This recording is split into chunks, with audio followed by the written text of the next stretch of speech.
The national level threats to cryptography because they have Oh, the most amount of PhDs and most amount yep, of resources, so they naturally are going yes, to be one step ahead of everyone. yep. Um, And we don't know that that exists. This is the challenge, right? So, the reason we suspect that's valid is because of historical data, right? If you're a Bayesian, if you ask this question, you go, okay, prior instances where this has happened, it is shown to us that, national level security actors have significant advantages over average Joe blog on the street. So this is like this is a thesis that we can validate multiple times over, right? I gave the example of, DES, DES being, proposed as by IBM as Lucifer, and they had some feedback from NIST, which I was describing as S boxes. And when differential cryptanalysis was actually, I would say proposed by Shamir, which is the S of RSA, it so happens that the set of boxes which NIST has said this is good, it's very resistant to differential cryptanalysis. So that clearly shows to us that there exists a world which is not visible to you and me, but definitely slightly advanced. I don't know how many years, right? So it is very possible the same thing applies in, not in terms of just possibly math, possibly hardware, possibly very large clusters, custom ASICs, right? And the real question we have is that of quantum computing, right? Effectively, there exist a quantum computer that can actually do the factoring at the size of things where things start to matter, right? We don't know. Like you and I would be finding it very hard to understand. So this is a question that we have to live with. So you and I are in a uh, place where, yeah, and regarding quantum computing, what tools can we utilize in the cryptography toolbox that would make something quantum computer resistant? okay, so let me give the background and then we will switch. So typically, you have two classes of cryptography. We kind of discussed this before. We have symmetric, where the keys are same key is used to lock and unlock. Asymmetric, you have one key to lock and another key to unlock, right? Now, everybody's name, it's like imagine you have a hotel and everybody's room number is there and keys are there. You have your own keys, right? If you want to open it, you could actually put something into your room by using the key that's in the public. But if you want to open it, you need to have your key to open it. So that's kind of how you can think about it, right? So in the public key scenario, there's typically two classes of public key cryptography. One is what we call integer factorization. Given a random, very, very large number, how hard is it to actually, factorize it? So like break it into smaller prime numbers, right? So that's one problem. And that's considered like NP complete, and it's been proven it's NP complete. NP complete means like as the size of the numbers increases, the effort required is not linear, it's polynomial, right? Non-polynomial in that sense, so it's like exponential kind of thing, right? So the other one is a discrete log problem. Discrete log problem is like given a generator of a group, g to the power equals x. The generator g is known, x is known, find a, right? So how many times you have to multiply g to get x, right? And there's a variant of this. Instead of multiplying in elliptic curves, it's point addition, right? This is called ECDLP. So these two problems, this is the discrete, integer factorization IF, and discrete log problem, this is like DLP. And there's this, weird assumption that everybody has consensus on, like ECDLP, the elliptic curve discrete log problem, is like harder than DLP, right? So for a given size, that's why our size of curves and point sizes and things like that is like much smaller than RSA, right? RSA, you'd be normally having like 1,000, 2,000 bits kind of thing. And if you look at the elliptic curve thing, we are typically talking about like around 200 bits plus or minus, right? So I get it gives you the intuition. So now what's the problem? The problem is like once we have quantum computers that could support something like Shor's algorithm, right? Shor's algorithm is the algorithm that was proposed by Peter Shor. I think he was in Bell Labs or AT&T. I think AT&T, right? What this allows is like you can do, so the definition of the two problems are defined, which are the hard problems that forms the basis of, secure computing, is in a class called BCP, right? B for bat, C for Charlie, and P for Papa, right? And in one sense of speaking, if you were to think about it, it's like finding cycles in abelian fields. So it's linear. What that means is like, if your key size increases, it's like if it's 3 times the key, 3 is a bad number. Imagine a 5. If you want to do 5-bit factorization, it takes 2, then it's 10. So if you increase it to 10, it's 20. But if it's exponential, like 5 to 10 would be going from 25 to 100. You know what I mean? It's like that, right? So this is a problem. Like once you have computers available, the class of problems that we currently have will become very difficult, meaning like they'll be easily solved. But there are a class of other problems that already existed. So, public key cryptography had some other cryptographic primitives which are based on coding theory. Example, Macaulay's, right? So it's these are problems that are there. And then there are like other knapsack problems which have the right kind of knapsack problem is like imagine you have a bag. Without looking at the bag, if you know the weight of each of the contents, you'll be able to say what it is. And it was proven to be NP complete, but there were some attacks that came up. So there was a class of knapsack problems which have a Chor reverse density of some optimal thing. And there was like learning with errors and all those things. The class of primitives that you can have, which you can actually use, that is not based on these two, we could continue to use. And I also need to add one more thing because it's like, given we talked about quantum computers and there's another algorithm that we normally talk about if we were to talk about quantum computers and what they can do for cryptography. So remember, we have the other class that has the same key that opens and locks. So in there is this algorithm called Grover's algorithm. So there's an Indian scientist called Niels Grover. He came up with an algorithm. The speed up that you have is square root n. So you could think of this as like, if you were to search in an unsorted database, you'll have a square root n speed up. So n raised to 1 by 2. So these are the two things that you have. If you do symmetric key cryptography, that's the problem you have when you have quantum computers. It's much less. But if you do public key cryptography, especially if you're doing integer factorization or elliptic curve discrete log problem, we have a significant problem. So that explains. So how does information theoretic security fit in that? Okay, so information theoretic security means the following, right? So if you were to go back in time and if you were to talk about Claude Shannon and this communication construct, so how much of a surprise you have in every next bit that comes through.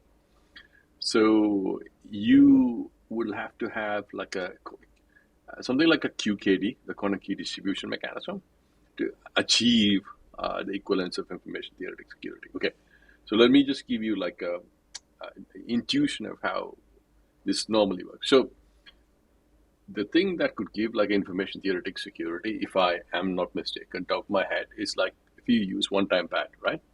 One-time pad is the size of the keys is equivalent to the size of the message. You take one bit of the message, XOR with 1 bit of the key material, and you send it across. Because of this, randomness of the key material, it completely hides, right?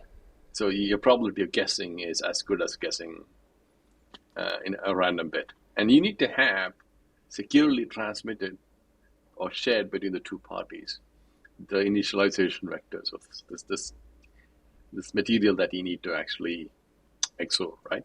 So if I were to send something, let's imagine like a theoretical exercise. You and I have a book, right? Let's randomly pick a book. Okay, let's try one. Okay, let's try this one. Right. This is a this is a book about like a Bridgewater, like analyzing wise, blah blah blah. So you and I know this is a book, right? Now, what we could decide is like we agree to certain pages in this book, right?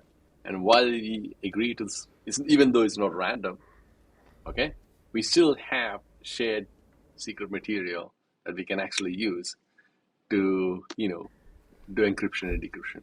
So that's and they call it the code book in one-time bad sense. And you can only use it once. So, after you're done with this book, who knows? You probably might have to something, do something else. Maybe, next set of book would be like after Steve, right? And we agree this is the next one, and we can continue doing this. The only thing is, you and I need to ship the same set of books on Amazon to our wherever respective places and do this, so you can achieve the thing. And in a slightly different way, if you were to do this, using corner key distribution. So I will describe a scheme, the simplest of the scheme. So the simplest of the scheme is BB84, Bennett Brassard 84. And the story is, okay, I met both of them, and I've heard the story from somebody else. When I talked to both of them, they never said the story. So the story is like they went to San Diego. I think that's where the crypto conference happens.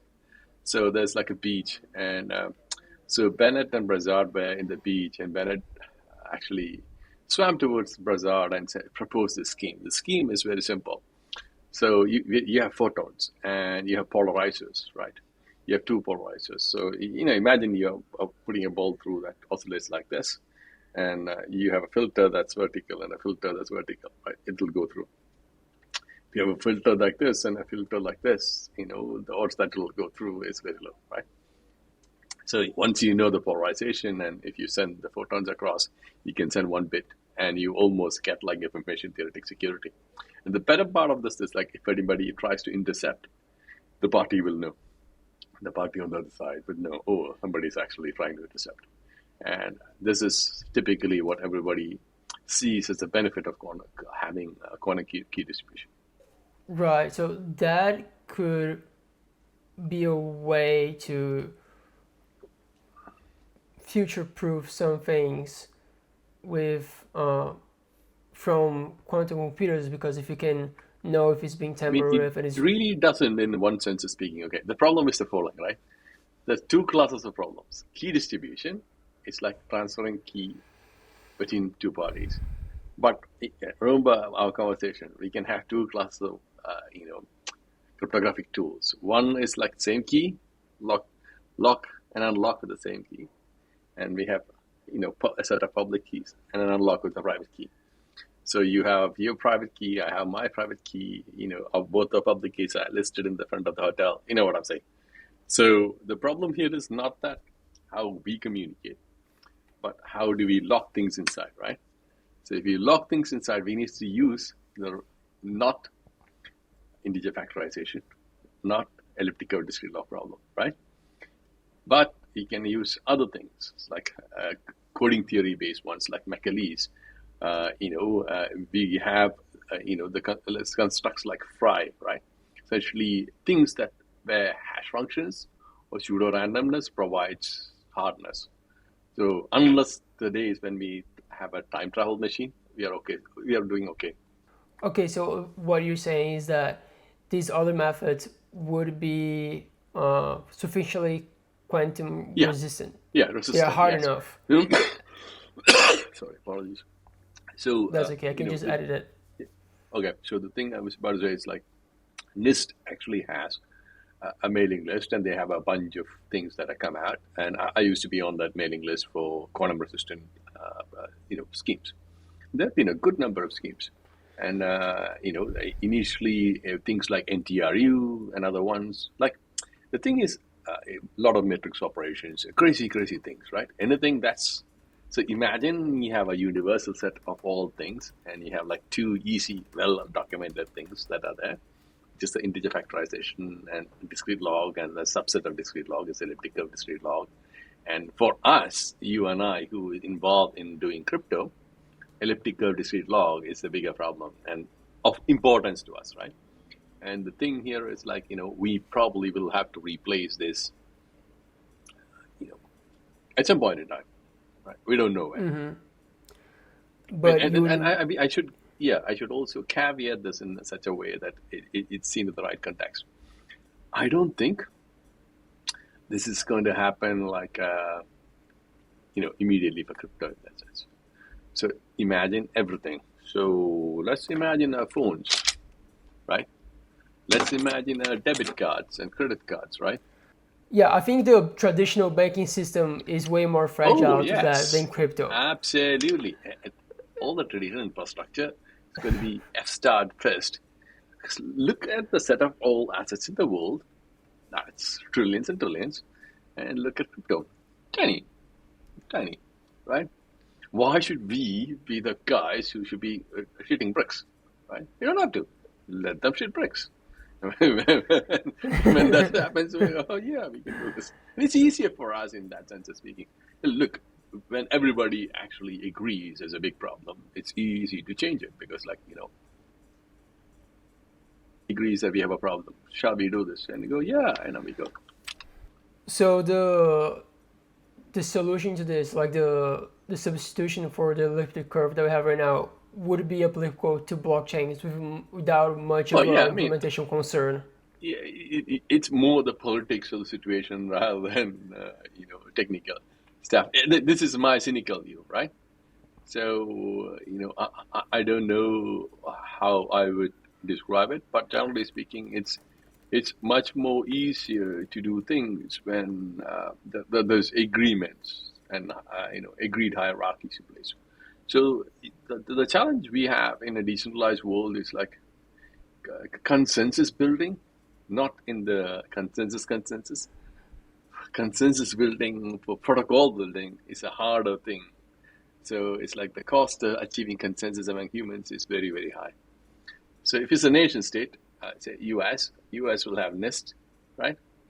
So in the ZK proof in end of November, so Rene Peralta was there, and he looks after a whole bunch of these things, and he was giving a talk, and like it's quite clear that they have thought a lot of things, and they have clarity on what they want to do, right? Whereas in a decentralized world, you can't say something, I can't say something. We definitely don't know who Satoshi is, as far as I know. He can't say anything. Other people can say, and so we'll see. Well, it might come to the death and rebirth of a lot of projects that don't adapt fast enough. Yeah, yes, that's But very that I possible. think that's a good few decades away. I imagine. I don't know how fast quantum computer research is going or Yeah, I how mean, far this away this it is is, but yeah, this is the very interesting thing I wanted to point out to you. So there are like a whole class of problems. Okay, I should start with the obvious and then describe the rest. So the obvious is like human beings, between you and I, we could give a very good bound on short-term problems. So this, I put my hand up. I've been reasonably good at recognizing technology trends for the last 15 plus years. Okay, so I worked on the cloud 2007, worked on big data 2010, 2011, 2012, like my first Strata talk in 2012. Worked on open source robotics, what you call drones, 2009, 2010 till 2016. Crypto, 20, and like crypto for a very long time, like Skeeter crypto times, late 90s. Crypto, like, I would say like 2010, 11, right? It's not like the way we know it, right? So for me, I've been quite consistent in understanding trends and saying things. But if you were to ask me, like, I'm being incredibly honest here, right? In 2013, Anish, would you do X? Like, would you be able to predict which two protocols would be top five? I would have no effing clue. And having said that, for whatever it's worth, I worked on two of the top five, right? Again, what I'm saying is like sometimes, you recognize things in the short to medium term easily. Long-term impacts is like very hard to fathom, right? One never knows. So, Yeah, making guesses. Yeah, the potential, yeah. the different possibilities branch out too far away, and then it's very hard Absolutely. The to. J curve kind of Yeah, thing, right? Like, if yeah, it's a linear thing, it's easy for us to recognize, but the exponential curve is the thing that once it starts taking off, it's like, so in 2007, if you were to see an iPhone and you were to think about it and you were to ask, it's like, okay, what are the odds that Apple will actually have a augmented reality thing? Um, you would say, and even like, most people look at Nokia, right? Nokia looked at, and this is not the first time somebody has tried to create a phone like this. Not the first time. Multiple people have tried. Same is true about iPad, right? Okay, we had learned experience of this in 2000, starting 2002, right? They all failed terribly. So there you go. So you and I, yeah. And speaking of trends, what trends do you see nowadays that would be worth following for aspiring developers or entrepreneurs, either in the crypto space or outside of the crypto space, or okay. um, So I'll in say a any? couple of things. Yeah, I'll say a couple of things. So number one, this is my observation, and this is the way I keep track of things. So you make a list of topics that you think are going to have significant influence, right? So, and then look at the commonalities. Okay. So, what I mean by that is like if you want to do machine learning, so this is deep learning, generative AI, GANs, LLMs, all the crap, right? And that all boils down to a class of problems in linear algebra and related math, right? So, if you know that, you can do a lot of things. You look at like if you are interested in public key cryptography and so number theory, abstract algebra, that kind of stuff, right? So it gives you like a whole tool set. So in my mind, without a shadow of a doubt, in the short to medium term, ZKs, zero knowledge protocols, FHEs, that's fully homomorphic encryption, and like a bunch of other cryptographic primitives will have new improvements in MPCs will have a very interesting impact on whatever happens. And if you look across the board across to the ML space, similarly the large language models and reinforcement learning derivatives of that will have a significant impact in the short to medium term, right? In the long term, I believe other intersectional bets. So intersectional bets is like if you were to draw a bunch of Venn diagrams. So robotics, right? Robotics has lots of pieces in addition to machine learning attached to it.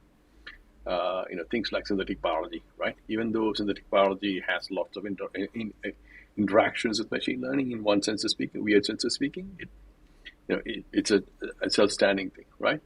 And like if you put those things together, you will see places where things interact or intersect. You might find things which makes you unique.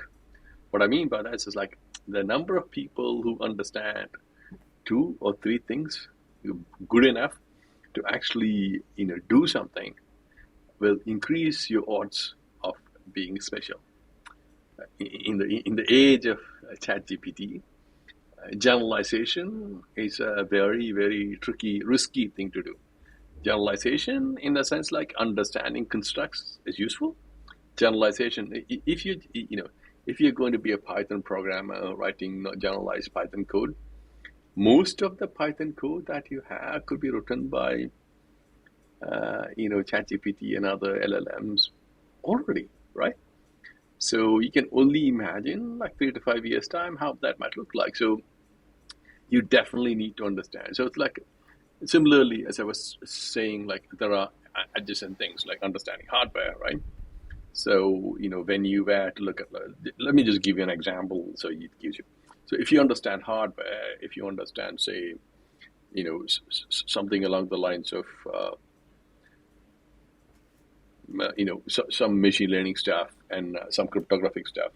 If you intersect all three, the odds that you will have, of doing anything successfully increases a lot, because like now you are among a very few people who understand the math, who could actually implement it in hardware, understand machine learning, understand cryptography. That's what I call convergence, right? And if you could do robotics to that mix, then you'd be like one person in, kind of thing. Yeah. In speaking of the mix between hardware and other disciplines, do you see any applications of ZK in addition to hardware? In hardware, in addition to hardware. I mean, combined with hardware. Yeah, I mean, like, the thing here is like, if you were to have anything that you do today, if you can have hardware, you can improve the speeds, right? So let me give you an example. So, I need to give you some examples so you understand the construct. Imagine you walk back in time by 25 years. I'm sorry, that gives away my, age. So I used to work in micropayment systems in 2000, right? I was hired from India to go to Stockholm to work on a micropayment system for Ericsson XP Telecom. So one of the problems we had at that point in time was that, remember I talked about integer factorization and RSA? RSA was hard to do on a server. So if enough of clients connected to the server, it will overwhelm the server, right? And what was happening here is that we had hardware. This is called, SSL accelerators, right? Rainbow, Thales, and Cypher. And I would pretty much go as far as to say that the innovation that actually allowed on the experience of online shopping is SSL accelerators. So let me explain why I say that. So, if you actually wanted to send something, even if you had a credit card, you wanted to have SSL, right? Fair? You're unlikely to send your credit card details. PCI implies they won't allow Can you you to do briefly that. describe SSL for everyone? Oh, yeah. So SSL is secure socket layer. So if you were to look at your browser, there's a key lock on top, wherever it is, right? So all this does is like, it supports both Diffie-Hellman. So remember I talked about discrete log, that's Diffie-Hellman. Normal version Diffie-Hellman.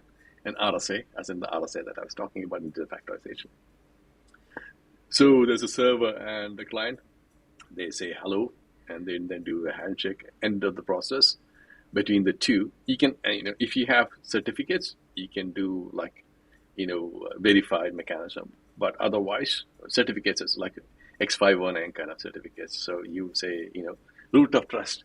This is like a hierarchical trust, right? So a certification authority will issue you a certificate, and you can actually go click on it.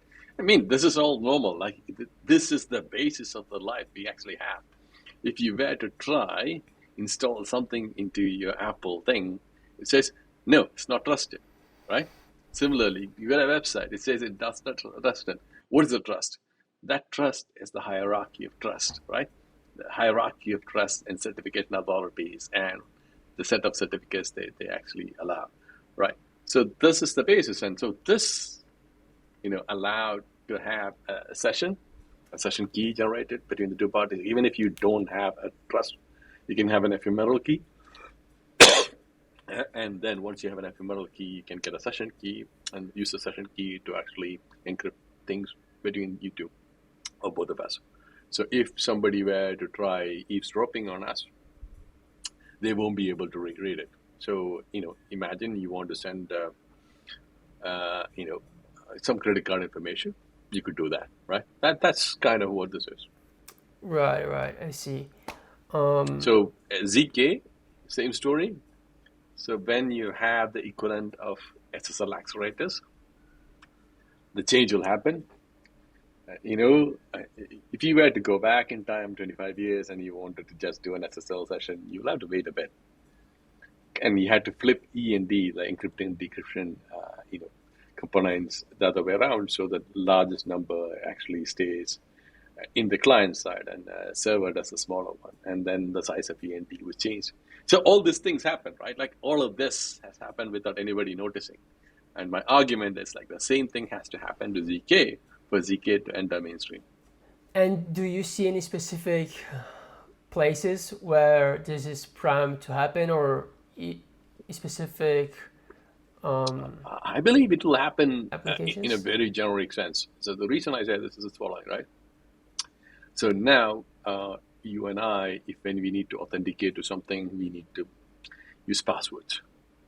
Passwords, as you know, every year, there's like a massive attack somewhere happening, and you lose all the passwords. So if it's a ZK mechanism, no passwords, right? You could securely authenticate, and your ZK could be your mechanism to authenticate to your bank, to your government, Right. Yeah, that makes sense. Yeah. and similarly consent, right? And you could have a whole bunch of things that could happen. Like, you could actually have like you're talking to your doctor. Doctor wants to talk to somebody else. Doctor doesn't have to reveal like all the things, but you can get a proof, and then all the normal things that it's very hard to do right now. We can do. And look at finance, right? Let me give you a good example, which really resonates with a lot of people in crypto. You know the story of collateral debt obligations, CDOs, right? So the reason why we possibly have Bitcoin, and the reason why we have crypto, right? And collateral debt obligations was, taking, triple C negative, bundling them and calling triple A, right? But this would completely be impossible if you had zero knowledge proofs, right? So all those rating agencies could be blown out of the water in that sense. Rating agencies doesn't necessarily need to exist. You can do this computation. So your credit score mechanism could be a zero knowledge mechanism. Like all those things where there is data behind, you want to do some computation and you want to prove that this is valid, right? All of that could happen, and it'll be like enormous, changes in the way things operate. Yeah. Awesome.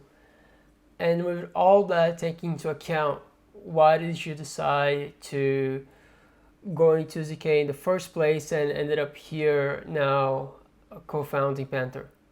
Oh, it's a very simple thing, right? When I ran into ZK, it really blew my mind. And I don't think most people recognize the power of ZK. Okay, let me explain this to you. ZK has this three characteristics, right? The three characteristics is like zero knowledgeness, soundness, completeness, right? And sometimes I confuse soundness and completeness. But in summary, this is the following. Imagine you have a personal interaction with somebody. It could be anything. And between the two parties, you really don't want to reveal what it is. But if you were to run a zero knowledge between the two parties, so this could be you and your girlfriend, or you and your partner of any kind, right? You could pretty much, A, prove to the other party that what you say is true. And as long as you tell the truth in computationally bounded time, you be assured that the other party will believe in you. Do you understand the power of that? That blew my mind. So that's the story Yeah. of ZK. I know, Yeah, most people don't for recognize. me, But then it takes a moment before they go, holy shit, right? Wow, I should yeah, for create a zero me, knowledge. yeah, well, for me, when I heard about it, and when I realized it made it possible to tell someone a secret, I mean, tell someone you know a secret without telling them what it is, it feels kind of like those magic technology moments. Like, how is that possible? It's not the secret, right? Like all you're saying is like, I can prove to you, Exactly. right? You make a claim. You could prove to the other party that your claim is valid without ever, ever revealing what the claim is. Like, so you can say that you have the proof that you could live across time, It's just like right? the So the crypto equivalence of trust me, bro. yeah, yes, yes. Wow, that's the best one I've heard so far. Yeah, that's how I think So of it. yeah, imagine imagine there was an equivalent of a ZK for trust me, bro. Then that'll be all the scammers will be done. All the Exactly. yeah. Yeah. Yeah. So going back to your question, like how did I end up doing Panther? So what had happened is like I'm always interested in information arbitrage and structures in power. So I have a spare time interest in philosophy. So between me and my co-author, we published a paper called The New Secret. It's available online. You can read it, and it kind of describes how structures in power evolve from potential information arbitrage. Let me give you an example so you understand how, in the primitive world, information arbitrage would convert you from an average human to representative of God on Earth. Okay, so this is how this happens. So you have been watching when the moon turns up. Okay. Now we are at a point in time in history where this language exists, which means okay, that's language, right? Primitive language, right? And now you recognize that lunar cycles are 28 days. You go up to the highest in a mountain, and you go, "Oh, moon god, don't turn up today," right? Job done. Moon god doesn't appear. The next day, moon is going to come back on next day. It depends on where you are, right? You just need to make sure that your calendar is right sync. You go back up and say, "Oh God, come back, please." All these guys have agreed to our terms, right? Wow. You see? Now you have the ability to control moon. The fact remains the information arbitrage here is there is zero correlation, or zero causation. Correlation exists. And this is a very important construct. Causation is not equal to correlation. The correlation exists that the person looks up and says, "Oh, moon god, don't turn up today. Oh, moon god, come back tomorrow," right? That has nothing to do with causation. And this is information arbitrage applied to humanity. And this still exists. You can see this in politics. You can see this in religion. So I was like, look, this was before Susanna, the lady came up with this construct of surveillance capitalism. We explained it.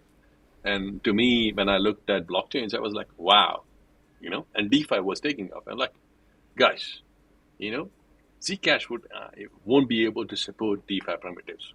Okay. So if DeFi has to, so it's very simple and everybody normally assumes things to work the normal way, right? The reason why a lot of the things work in traditional finance is because of privacy. Let's ask the obvious stupid question.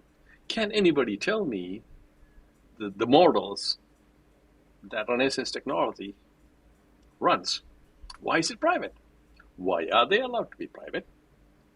Why is it that all the strategies that you and I deploy in DeFi has to be public? Why? Why, oh, why? I think that's an information arbitrage. And, we have the tools to do this. So this was, this is the motivation behind, okay, we have constructs that the society as a whole has agreed to operate to doing trades. So dark pools are allowed. We have KYC, we have compliance. As long as we can replicate one-to-one to those things, we should be able to do the same things because those are the pools which have the largest amount of alpha. And also what we need to recognize is in the open ecosystem, depth of the market disappears in no time because it's like the moment you could literally, put a whole bunch of bots or so, you go on a graph or someplace like that and then deploy a whole bunch of subgraph to monitor a bunch of, wallets or smart contracts. And then you could literally write a smart contract to replicate the trade. And you know what I'm saying, right? In very short order, you can take the depth of the market. So this is only possible because there's no privacy.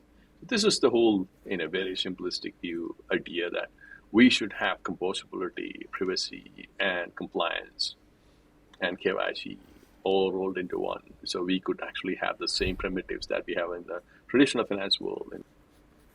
Yeah, awesome. I think that all makes a lot of sense. And I think there's a lot of people that caught up on this and are trying to deploy similar projects. So can you describe what Panther protocol actually is and then Oh, go sure. into how it differs from their competition like Penumbra Okay. Railgun Yeah. and these other I'll protocols. give you. Yeah, I'll give you like a. You know, there are lots of similarities, a lot of differences. The best thing I would say is like I always point to things written by other people rather than my opinion. I mean, I believe that third parties who are, no incentives are much more likely to be unbiased and give you an opinion that you can probably trust, right? So, the thing here is like, if you were to think about like Greenfield, they published an article comparing all the different privacy protocols, and probably you can share it in the show notes so people can actually see. We pretty much implement all the things that they propose as mechanisms to provide compliance, except like committees, right? Committees are human interaction things, which we really don't want to get into. So let me kind of give you like a high level what Panther does, how we do it, and some intuitions of differences. Firstly, I would describe, going back to a previous conversation, Panther as, you know, dark pool on demand for DeFi. So compliant, dark pool on demand for DeFi. That actually Can you does explain what a support. dark pool is as well, please? Oh yeah, sure. Remember, we were just talking about Renaissance technologies and all those guys, right? So what happens is that is like a market where you can't see, what the orders are. Okay, let me give you kind of an idea. So if you were to go at an exchange and look at it, you can see the sell and buy, right? You can actually ask and sell in that sense. So you can actually see where things are happening, and that gives you like clear indication to what is happening, who is getting what, right? And this, has lots of challenges which I summarized previously. So this, when shielded, becomes a dark pool. There's actually a book called Dark Pool. I forgot the guy's name. Hold on, one sec. I have another book from the guy. So I think the guy's name is Dan Robinson. And let me see. Yeah, I mean, like, yeah, I'll dig it out and I'll let you know. I'm looking for the book. The book Yeah, is no somewhere worries. in this pile. I can Yeah, I just think I saw it. link it in Yeah, the show I notes think. later. Yeah. I think. Hold on one sec. Yes, it's Scott Patterson. That's the guy who actually wrote the book. This is another of his books. So that's why I know. If you look at the bottom, he says dark pools. So A little sidetrack here. You seem to have a lot yeah, of books behind you. Do yeah. you prefer physical books a lot more than, for example, a Kindle? I do have both. I used to live in London. In my house in London, I had a you know good few thousand books. Now I kind of live in Dubai, and I don't have that many books. But the thing with books is like I have a visual memory, so I recognize things like oh. Whereas in an iPad, like I read a lot of things in iPad, but iPad, my visual memory is not that vivid. I'm sure you understand what I mean, right? Remember, Yeah, I yeah, just yeah. realized I saw this, right? I Yeah, knew yeah. dark pools. Yeah, okay. So I this is the see. thing. Yeah, So that makes it's sense. yeah, yeah. So it's like and I have so effectively you were asking me a question. I can tie the whole thing together. So as part of the whole process of keeping myself updated. So my new year every year my new year resolution is like make a list of topics that I need to improve upon, and then I remove a few, add a few, make a reading list, and then I systematically go through them. So I have not done any significant amount of work on machine learning and deep learning. So this I decided I'll do that. So I got a couple of books. So textbooks normally, right? So this is one of them. This is another one of them. Like so every year I do this, and I do an audit every quarter, and sometimes I take off topics, add new topics. So all of that is only possible, you know, easily. Okay, the thing is like uh, human brain can actually keep a lot of things. I have a lot of books, electronic books, right? I mean, like I pay I don't know if you know, O'Reilly used to have like a subscription model, and I was one of the guys who, really early on started it, right? Like I have so many subscriptions for all those things. And over time, what I realized is like I don't really read all of them because it doesn't remind me. Whereas this is like, when I see this, I go, oh, it's the other way around. Okay. So, you know what? That bit there. And sometimes it's like cross-referencing in my head. This thing looks at galaxies. I do astrophotography, right? You could probably see things in the back, right? So Mm-hmm. I connect things. So in my head, I will be doing filters. I will be thinking telescopes. I'll be thinking, go-to mounts, and a lot of things in my head. The convergence happens in my head, and it helps. So, because I have very little attention span, and I jump across so many things. Yeah, no, Pictures, there's definitely something to the physicality of information that we consume, and when you multiple consume senses. content That's what that, it is, right? So, yeah, in addition to just reading, you can smell, you can touch, right? And there's even a sound, right? That's in addition to just visual, you got three extra. So your state space is bigger. If you think of it mathematically, instead of having a linear space, you have like in a four-dimensional space. So the distance between the thing is clearer. yeah, and it also translates into the way you consume the content because it's the way that the book and is the art the pages make when they flip, and there's all this Yeah, context that absolutely. just Yeah, puts you absolutely. more into the moment and like Yeah. translates into your brain. It's the way our memory works, right?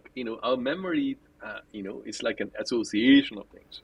So, you could possibly remember some food you had in some place you had. You could remember what the smell and taste, right?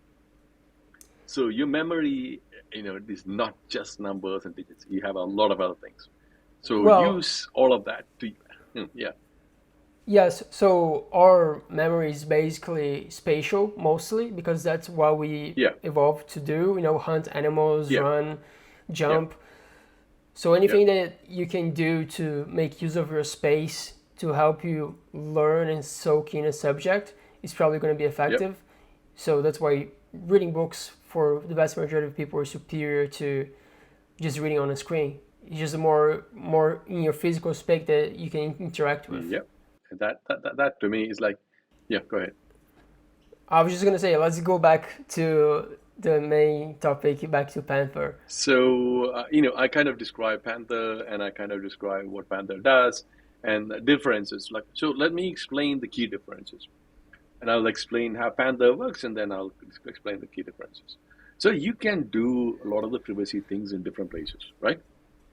You can build a layer one, right? And do this. So that's Zcash, that's Monero. You can do a layer two to do this. There are a few instances of those things, right? Uh, if Starkware were to provide, privacy, that'll be a layer two, right? I don't know where Starkware is because apparently they have just deleted all their Telegram groups and things like that sort. I don't know what's happening with them.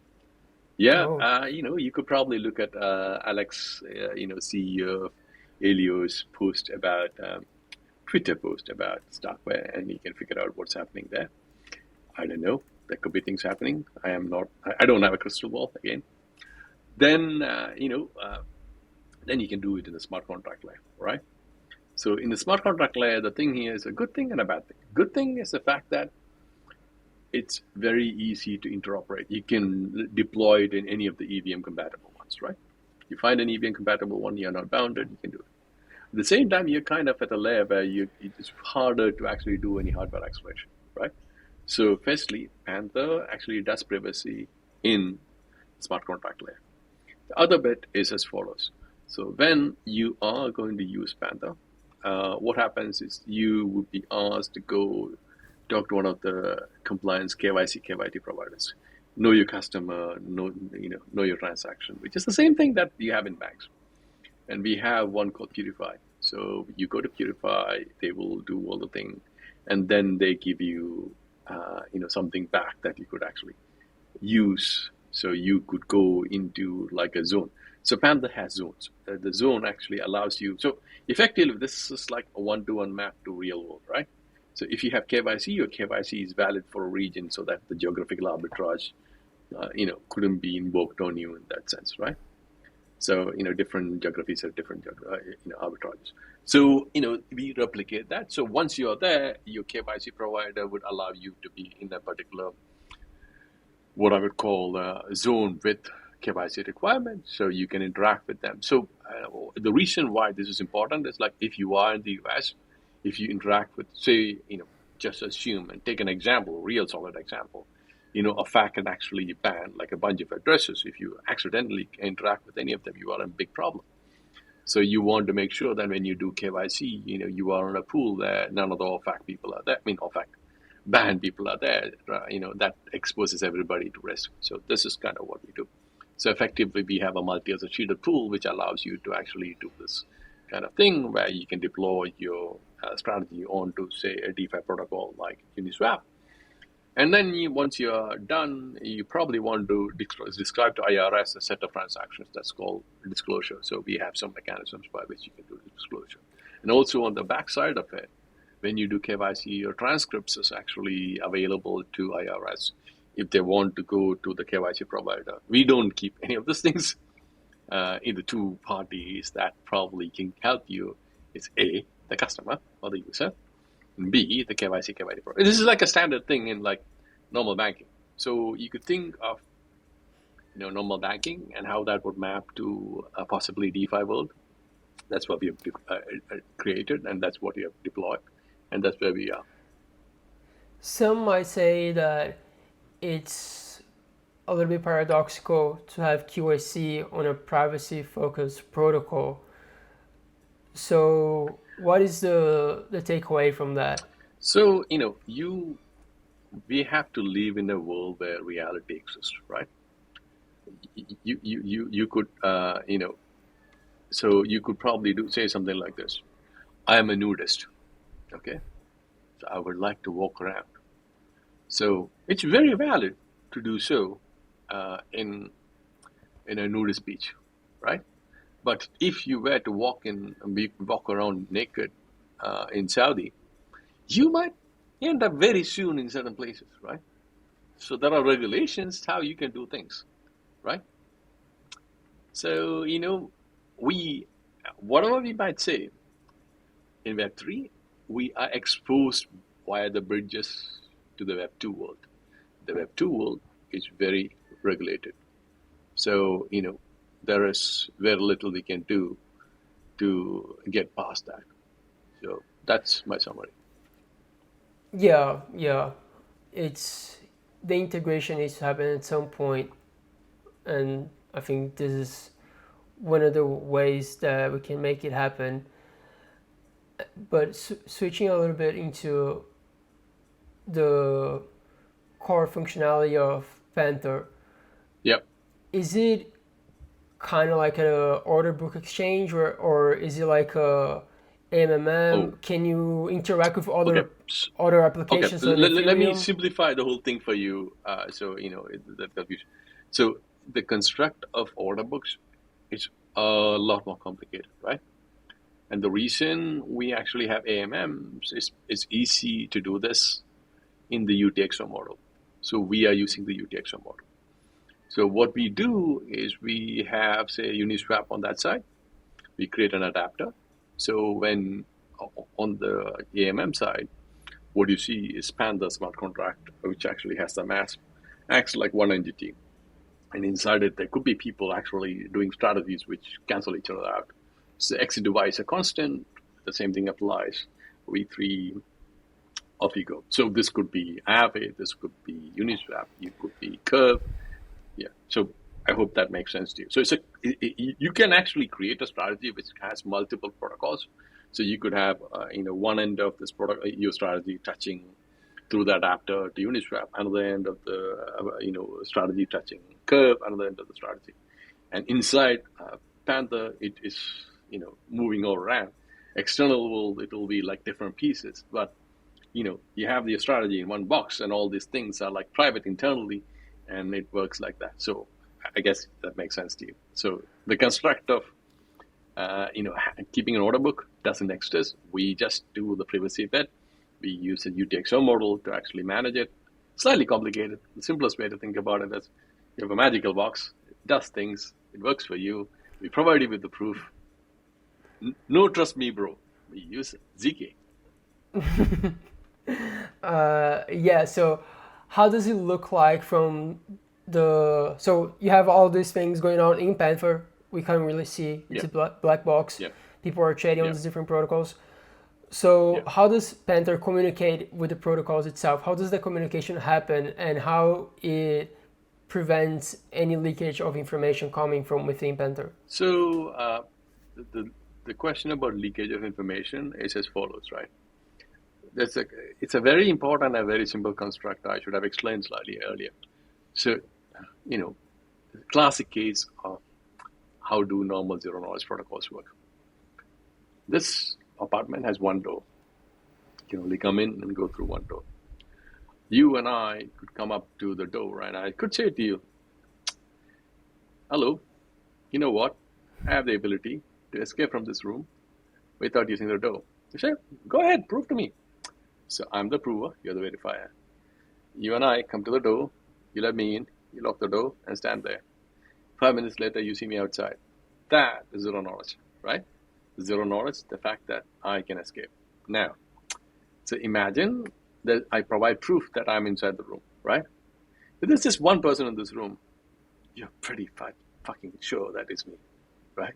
There are two people in the room, you have half a probability guessing.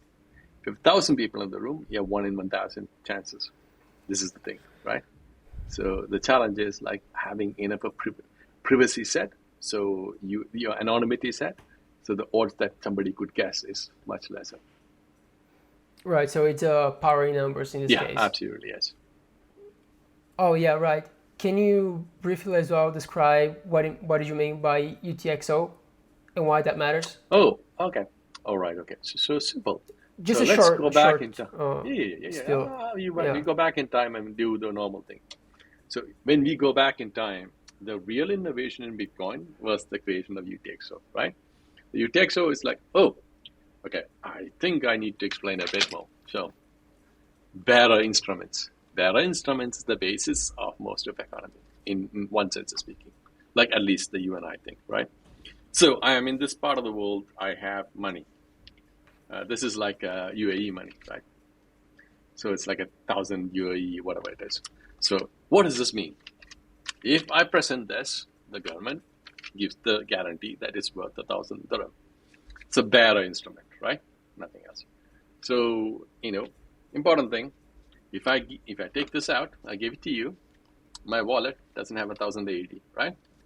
Now, if it's electronic, I send you one, I can keep a copy, and now I can double spend, right? So instead of having 1,000 AED, I have 2,000 AED. I can have N into 1,000 AEDs, right? And this is double spend. And what does Bitcoin allow you to do? Prevent double spend. So how is this done? It uses a mechanism called UTXO. It proves that this has been spent before. That's it, as simple as that. I think that's a good way to summarize it without going too long on it. And if you're interested into actually knowing what it means in practical terms, go and look it up on Google. So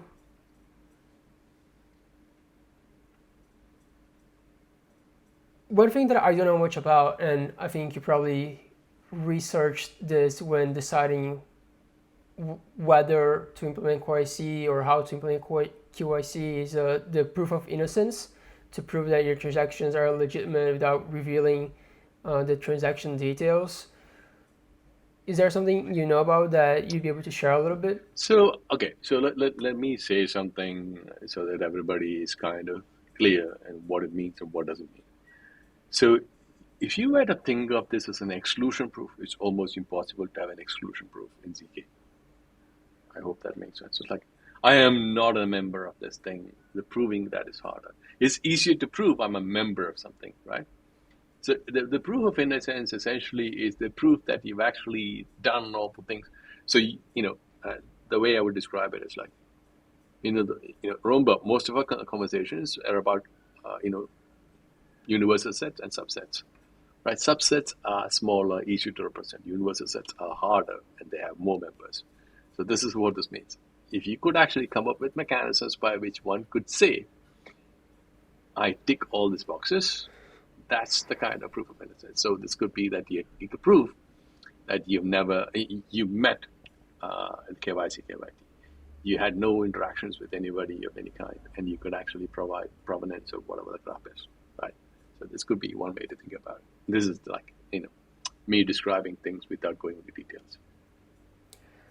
Yeah, no, it makes sense that it would be harder to implement that than just Yeah. having a KYC because there's so many more parameters that you Yeah. need to take care of. Yeah. Do you think that we'll ever get to a place in the world where QAC is not mandatory, or at least to a place where most things are done through ZK, so QAC would have a entirely different new flavor? Or do you think that's not really realistic? So my view here is as follows, right? It is okay. This goes back to our previous conversation about SSL and all those things, right?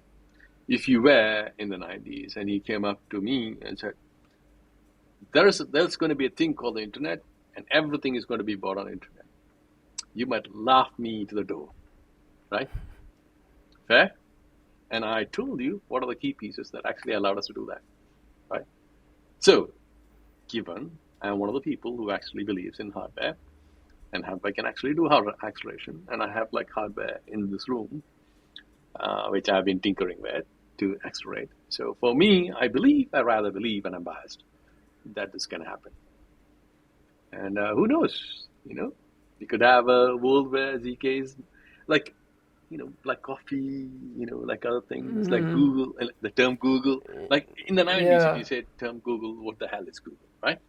So, Yeah. same applies. Yeah, no, totally valid. And something else that I'm really curious about is the tokenomics behind Panther. Yeah. How does the model look like? How did you arrive at this model? And in general, Okay. just what needs to be taken into account when token engineering and all Yeah. that jazz. Sure. Okay, so I'll make some broad statements, give some principles, and give you some examples. So I have been involved in the construct of token engineering from really the start. So I work with Trent, helping him with Ocean Protocol. So I've been doing token protocol engineering and token engineering before it had a name, right? So I did my early protocols very, very long before ERC20 was a thing with pre-minted tokens. Let's put it that way, right? For the people who understand what that means, that's what it means, right? So, I understood a lot of the things in cryptography. I understood a reasonable amount of things, what you call game theory, right? So, cryptography, as I described, I went to grad school. So, for me, it was like thing that I understood intuitively. Game theory, I understood it, but not to the mechanism design wasn't understood by me the degree that I know now. But, it is a thing that you need to recognize and develop over time. So my views on token engineering, you can see like a token engineering group actually has a couple of my talks, and you can look at the Token Engineering Summit. I think the cynic's view of token engineering will give you like the construct in which how I think about protocol engineering and token engineering. I consider protocols like the same way as one would actually have like kids being trained to go to the real world, training them with as hard as problems. So you don't need to do helicopter monitoring in that sense, like helicopter parenting. So the protocol design in Panda is more or less that. Again, look, there is a trade-off, right? So when we were building Panther, we at least have two people involved in process. So me and my co-founder was very much of the investor type. I am very much of a builder type, right? What I mean by that is like I care about the protocol. My co-founder, as an investor, he represents the interest of investors. So it's a balance. So, if it were up to me, I would have had a different set of choices, which is like very much a build-up, you know. So that probably, it might not be the best thing to do. But again, just be very fair, right? Everybody says that thing is like, the best. But, it's a very pragmatic trade-off. So you would see things which you would see very builder focused, and sometimes you see very investor focused. So the overall thing that we did was we actually made a very long schedule. So it's like our mission curve is for like 12 years. So 144 months, if I'm not mistaken. So this actually gives us time for the protocol to self-stabilize. So, the emission gets you running. And, as a protocol, you have so much time to get to a steady state, right? So once the protocol gets a steady state, the steady state implies that the protocol can self-sustain. That's the first thing. Second thing is the largest fraction of value is actually given for privacy staking, right? So you go in and, remember the room thing, where if I'm in the room and I need to have more people in the room, incentivizing people to actually be in the room. That's, the privacy staking. And overall, the design was made in such a way that, long-term, a protocol has to succeed. Long-term, we should be able to support constructive decentralization. Long-term, we should allow other protocols to build and deploy things on top of Panther. This is the kind of thinking we had. So our tokenomics reflects that thinking. It's easy to give an example that exists and kind of see how it applies, but what characteristics, what would be a good characteristics of good token engineering, or someone that's trying to come up with a model from scratch? What are the things that they should be looking at, and how they can apply to specific use cases? So that's like a really hard question to answer, and I'll be very honest, I don't know an answer because I don't have a crystal ball, right?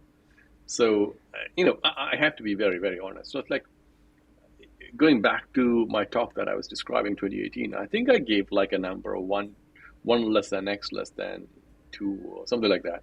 Very tiny fraction of the protocols at that point in time I said are going to survive, and which is exactly what it's going to be. Number one, which like you have to think in terms of first principles, right? What does it mean? You need to have a protocol that actually has a natural use case. What I mean to that is like, this is not token gating in any sense, right? Token has a natural flow in the use case. Number two, this token actually unlocks real value, right? So in case of Panther, if you have a strategy, you're making money, okay? That's unlocking value, right? When you make money, this is what I normally describe. Like the example I normally give is like, you don't go to McDonald's to buy a smoothie. You're unlikely to go to McDonald's to buy a smoothie. But when you buy a burger, you get a smoothie, right? So that's how this works. So when your protocol is there, the protocol piece has to be in the right order, right?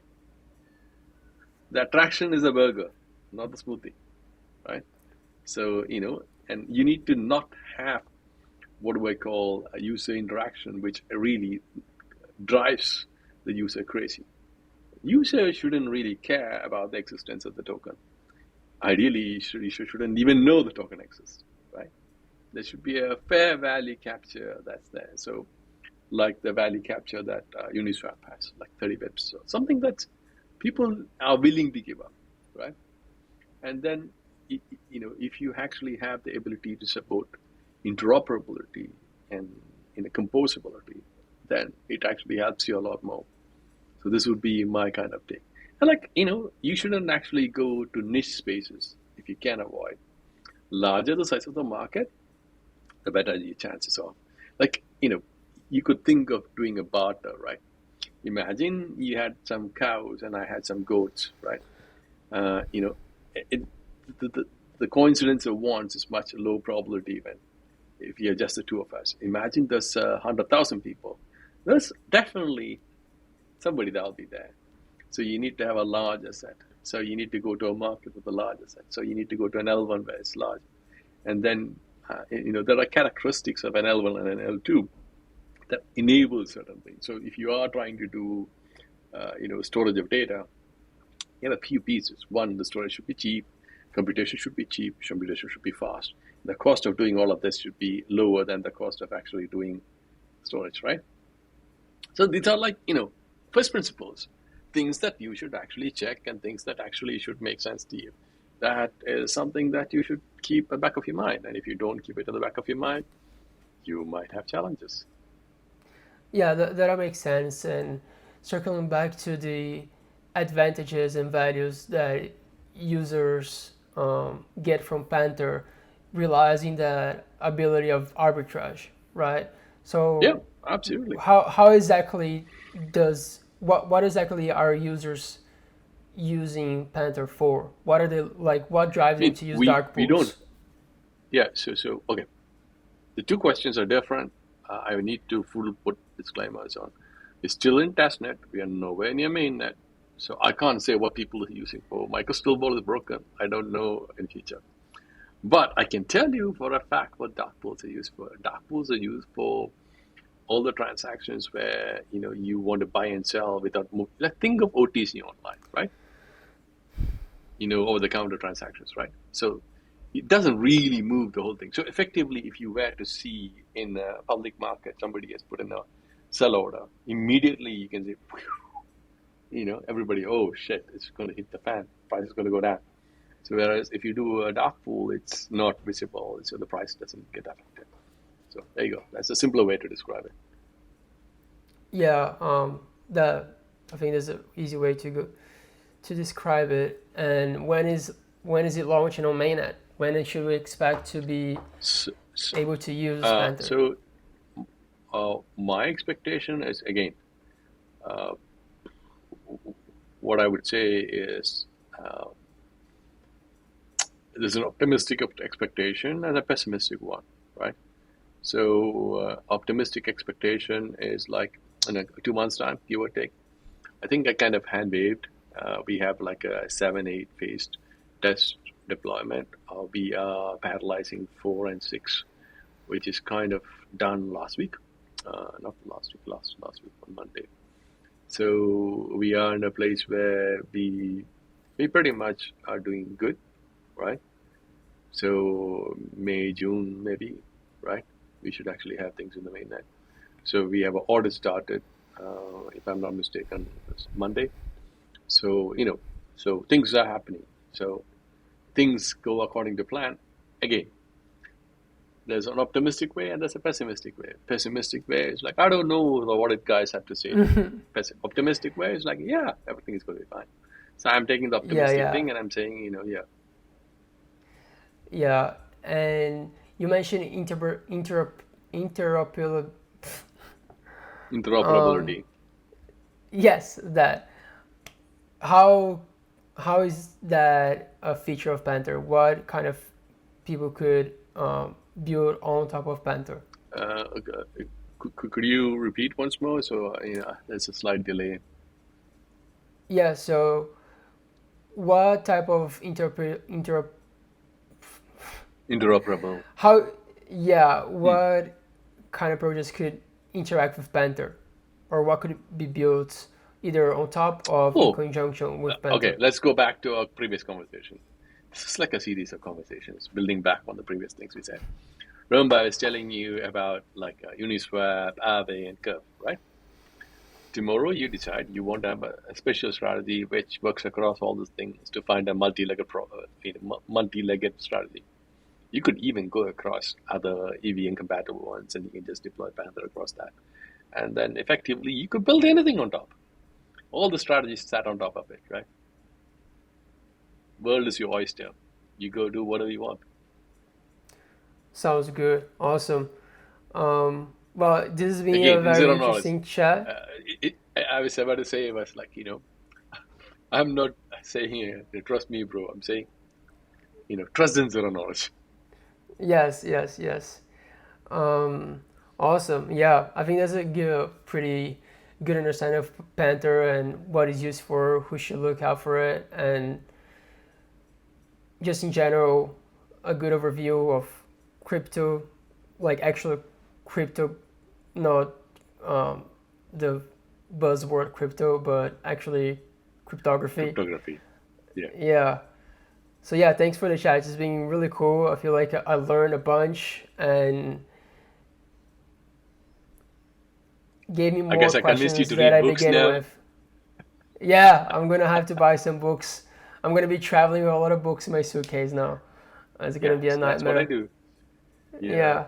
Yeah, As I said, like, look, everything has pros and cons. Life is all about choices. So that there's a blue pill and a red pill. If I could convince you to take the red pill, you'll have a different view of the world. Thank you very much. It is a pleasure talking to you.